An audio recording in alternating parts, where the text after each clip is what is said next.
Bengaluru silicon city ಅಂದ್ರೆ ಎಲ್ಲರಿಗೂ ಗೊತ್ತು. ಟೆಕ್ನಾಲಜಿ ಟೌನ್ ಅಂತಾನೂ ಕರೀತಾರೆ. ಕುಪ್ಪನ್ ಪಾರ್ಕ್ ಹತ್ರ ಒಂದು ಒಳ್ಳೆ ಅಪಾರ್ಟ್ಮೆಂಟ್ನಲ್ಲಿ ವಿಕ್ರಮ್ ಮತ್ತು ದೀಪಾ ಅನ್ನೋ ಹೊಸ ದಂಪತಿ ಇದ್ದರು. ವಿಕ್ರಮ್ಗೆ 30 ವರ್ಷ, ಒಂದು ದೊಡ್ಡ ಮೆನ್ಕ ಕಂಪನಿಯಲ್ಲಿ ಸಾಫ್ಟ್ವೇರ್ ಇಂಜಿನಿಯರ್ ಆಗಿ ಕೆಲಸ ಮಾಡೋನು. ಪ್ರತಿದಿನ ಬೆಳಿಗ್ಗೆ 9 ಗಂಟೆಗೆ ಆಫೀಸ್ಗೆ ಹೋದ್ರೆ ರಾತ್ರಿ 8 ಗಂಟೆಗೆ ವಾಪಸ್ ಬರೋದು. ಒಟ್ಟಾರೆ ಹೇಳೋದಾದ್ರೆ ಬ್ಯುಸಿ ಲೈಫ್. ದೀಪಾಗೆ 28 ವರ್ಷ, ವಿಕ್ರಮ್ ಹೆಂಡ್ತಿ. ನೋಡೋಕೆ ಸುಂದರಿ, ಮಾತು ಚುರುಕು. ಅವಳು ಸ್ಕೂಲ್ ಟೀಚರ್ ಆಗಿದ್ದಳು. ಆದ್ರೆ ಇವಾಗ 5 ತಿಂಗಳ ಪ್ರೆಗ್ನೆಂಟ್ ಇರೋದ್ರಿಂದ ಮನೆಯಲ್ಲೇ ಇರ್ತಾ ಇದ್ದಳು. ಮದುವೆಯಾಗಿ 3 ವರ್ಷ ಆಗಿತ್ತು. ಒಳ್ಳೆ ಸಂಸಾರ ನಡೆಸ್ತಾ ಇದ್ರು. ಒಂದು ದಿನ ಬೆಳಿಗ್ಗೆ ವಿಕ್ರಮ್ ಆಫೀಸ್ಗೆ ಹೊರಡೋವಾಗ ದೀಪಾ ಒಂದು ಚಿಕ್ಕ ಲಂಚ್ ಬಾಕ್ಸ್ ಕೊಟ್ಟು, ಇದು ನಾನು ಮಾಡಿರೋ ನಿಮ್ ಫೇವರೆಟ್ ಆಲೂ ಗೋಬಿ. ಟೆನ್ಷನ್ ಆದ್ರೆ ತಿನ್ನಿ ಅಂದಳು. ವಿಕ್ರಮ್ ನಕ್ಕು ಅವಳ ಕೆನ್ನೆಗೆ ಮುತ್ತಿಟ್ಟು, ನೀನೇ ನನ್ನ ಟೆನ್ಷನ್ ಎಲ್ಲಾ ಕಮ್ಮಿ ಮಾಡ್ತೀಯಾ ದೀಪಾ ಅಂತ ಹೇಳಿ ಹೋದ್ನು. ಅದೇ ದಿನ ಸಂಜೆ ಬೆಂಗಳೂರಲ್ಲಿ ಒಳ್ಳೆ ಮಳೆ ಶುರು. ಮಳೆ ಅಂದ್ರೆ ಗೊತ್ತಲ್ಲ, ರೋಡ್ಗಳೆಲ್ಲ ನೀರು, ಮರಗಳೆಲ್ಲ ತಂಪಾಗುತ್ತವೆ.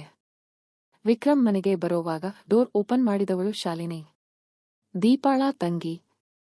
22 ವರ್ಷ, ಕಾಲೇಜ್ ಸ್ಟೂಡೆಂಟ್. ಮಂಗಳೂರಿಂದ ಬೆಂಗಳೂರಿಗೆ ಬಂದಿದ್ಲು. ಬಾವಾ, ಬನ್ನಿ ಬನ್ನಿ, ಅಕ್ಕ ನಿಮ್ಮನ್ನೇ ಕಾಯ್ತಿದೆ ಅಂತ ನಗ್ತಾ ಟವಲ್ ಕೊಟ್ಟಳು. ಶಾಲಿನಿ ನೋಡೋಕೆ ತುಂಬಾ ಮುದ್ದಾಗಿದ್ಲು. ಕಪ್ಪು ಕೂದಲು, ಚುರುಕು ಕಣ್ಣುಗಳು, ಒಳ್ಳೆ ನಗು. ವಿಕ್ರಮ್ ಅವಳನ್ನ ಎನ್ನಡಿ ಅಕ್ಕನ ತಂಗಿ ಅಂತ ಪ್ರೀತಿಯಿಂದ ಕರೀತಿದ್ದ. ಅವರಿಬ್ಬರ ನಡುವೆ ಒಳ್ಳೆ ಗೆಳೆತನ ಇತ್ತು. ಎನ್ನಡಿ ಬಂದಿದ್ದೀಯಾ?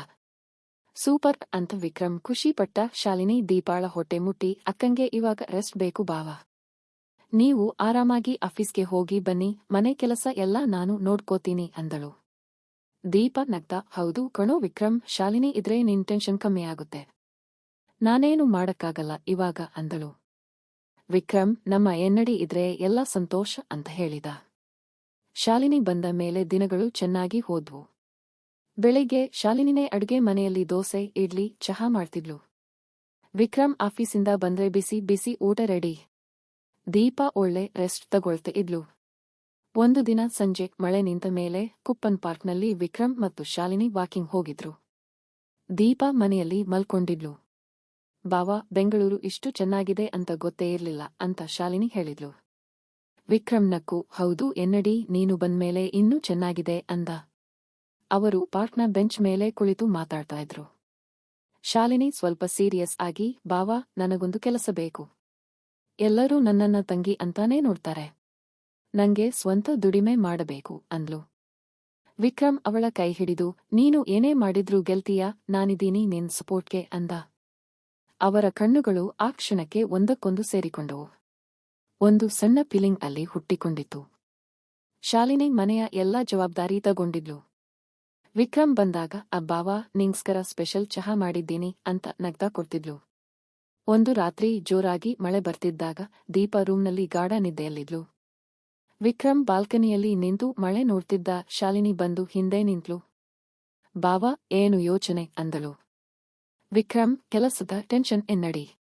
ದೀಪಾ, ಇವಾಗ ಸಹಾಯ ಮಾಡಕ್ಕಾಗಲ್ಲ, ನಂಗೆ ಒಂಥರ ಒಂಟಿತನ ಫೀಲ್ ಆಗ್ತಿದೆ ಅಂದ. ಶಾಲಿನಿ ವಿಕ್ರಮ್ಗೆ ಹತ್ತಿರವಾಗಿ, ನಾನಿದ್ದೀನಿ ಬಾವಾ, ನೀವು ಒಂಟಿಯಲ್ಲ ಅಂದ್ಲು. ಅವರಿಬ್ಬರ ನಡುವೆ ಅವತ್ತು ಮಾತು ಜಾಸ್ತಿ ಆಯ್ತು, ಫೀಲಿಂಗ್ಸ್ ಜಾಸ್ತಿ ಆಯ್ತು. ಬಾಲ್ಕನಿಯಲ್ಲಿ ಕುಳಿತು ತುಂಬಾ ಹೊತ್ತು ಮಾತಾಡಿದ್ರು. ಒಂದು ಭಾನುವಾರ ಬೆಳಿಗ್ಗೆ ದೀಪಾ ಡಾಕ್ಟರ್ ಅಪಾಯಿಂಟ್ಮೆಂಟ್ಗೆ ಹೋಗಿದ್ಲು.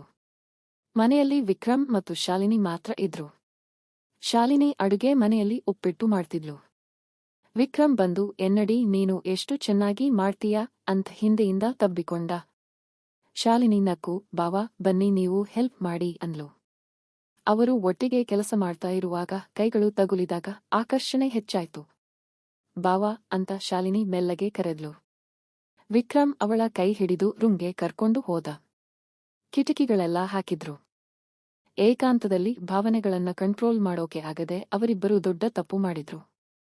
ಆ ಕ್ಷಣಕ್ಕೆ ಖುಷಿ ಇತ್ತು, ಜಗತ್ತನ್ನೇ ಮರೆತು ಬಿಟ್ಟಿದ್ರು. ಆ ಕೆಲಸ ಆದ್ಮೇಲೆ ವಿಕ್ರಮ್ಗೆ ಭಯ ಶುರುವಾಯ್ತು. ಎನ್ನಡಿ, ನಾವು ಏನು ಮಾಡಿದೆವು? ಇದು ತಪ್ಪು ಅಂದ. ಶಾಲಿನಿ ಅಳ್ತಾ, ಬಾವಾ, ನನಗೂ ಗೊತ್ತಿದೆ. ಅಕ್ಕಂಗೆ ಗೊತ್ತಾದ್ರೆ ನಮ್ಮ ಕುಟುಂಬ ಏನಾಗುತ್ತೆ ಅಂದ್ಲು. ದೀಪಾ ಮನೆಗೆ ಬಂದ್ರು. ಎಲ್ಲ ರಹಸ್ಯವಾಗಿತ್ತು. ಆದ್ರೆ ವಿಕ್ರಮ್ ಮನಸ್ಸಿಗೆ ಶಾಂತಿ ಇರಲಿಲ್ಲ. ರಾತ್ರಿ ನಿದ್ದೆ ಬರ್ತಿರ್ಲಿಲ್ಲ. ಶಾಲಿನಿನೂ ಅಷ್ಟೇ, ರೂಮ್ನಲ್ಲಿ ಅಳ್ತಿದ್ಲು. ದಿನಗಳು ಹೋಗ್ತಾ ಇತ್ತು. ವಿಕ್ರಮ್ ಮತ್ತು ಶಾಲಿನಿ ಒಬ್ಬರಿಗೊಬ್ಬರು ಮಾತಾಡೋದೇ ಕಮ್ಮಿ ಮಾಡಿದ್ರು. ವಿಕ್ರಮ್ ಒಂದು ದಿನ ಪಾರ್ಕ್ನಲ್ಲಿ ಶಾಲಿನಿಯನ್ನ ಮೀಟ್ ಮಾಡಿ, ಎನ್ನಡಿ, ನಾವಿಬ್ಬರೂ ಮಾಡಿದ್ದು ತಪ್ಪು. ದೀಪಾಳಿಗೆ ಮೋಸ ಮಾಡೋಕೆ ನಂಗೆ ಇಷ್ಟ ಇಲ್ಲ, ನೀನು ವಾಪಸ್ ಮಂಗಳೂರಿಗೆ ಹೋಗ್ಬಿಡು ಅಂದ. ಶಾಲಿನಿ ಅಳುತ್ತಾ, ನಾನೇ ಆ ದಿನವನ್ನು ಮರೆಯೋಕೆ ಆಗಲ್ಲ ಬಾವಾ.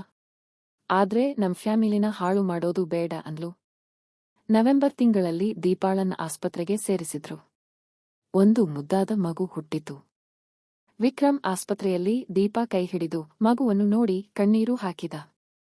ದೀಪಾ, ನೀನು ನನ್ನ ಲೈಫ್ಗೆ ಎಲ್ಲ ಅಂದ. ಶಾಲಿನಿ ವಾಪಸ್ ಮಂಗಳೂರಿಗೆ ಹೋದ್ಲು. ಹೋಗೋವಾಗ ಅವರಿಬ್ಬರ ಕಣ್ಣಲ್ಲಿ ಪಶ್ಚಾತ್ತಾಪ ಬಿಟ್ಟ ಬೇರೆ ಏನೂ ಇರಲಿಲ್ಲ. ಕೆಲವು ತಿಂಗಳ ನಂತರ ವಿಕ್ರಮ್ ಲೈಫ್ ಸ್ವಲ್ಪ ಸರಿ ಹೋಯ್ತು. ದೀಪಾ ಮತ್ತು ಮಗು ಜೊತೆ ಜಾಸ್ತಿ ಸಮಯ ಕಳಿತಿದ್ದ, ಆದ್ರೆ ಆ ತಪ್ಪು ಮಾತ್ರ ಅವನ ಮನಸ್ಸಲ್ಲಿ ನೆರಳಿನ ಹಾಗೆ ಉಳಿದಿತ್ತು. ಫ್ಯಾಮಿಲಿ ಅನ್ನೋದು ಕಟ್ಟಿದ ಕೋಟೆ ಇದ್ದ ಹಾಗೆ. ಒಂದು ಕ್ಷಣದ ಖುಷಿಗಾಗಿ ನೀತಿಕ್ ನಿಯಮ ಬಿಟ್ಟರೆ ಕೊನೆಗೆ ಉಳಿಯೋದು ಬರೀ ಪಶ್ಚಾತ್ತಾಪ. ಕಂಟ್ರೋಲ್, ಪ್ರಾಮಾಣಿಕತೆ ಮತ್ತು ಫ್ಯಾಮಿಲಿ ಪ್ರೀತಿ ಇದ್ರೆ ಮಾತ್ರ ನಿಜವಾದ ಖುಷಿ ಸಿಗೋದು. ಈ ಕತೆ ಇಷ್ಟ ಆಯ್ತಾ? ಲೈಕ್ ಮಾಡಿ, ಶೇರ್ ಮಾಡಿ, ಸಬ್ಸ್ಕ್ರೈಬ್ ಮಾಡಿ. ಕಮೆಂಟ್ನಲ್ಲಿ ನಿಮ್ಮ ಅಭಿಪ್ರಾಯ ಹೇಳಿ.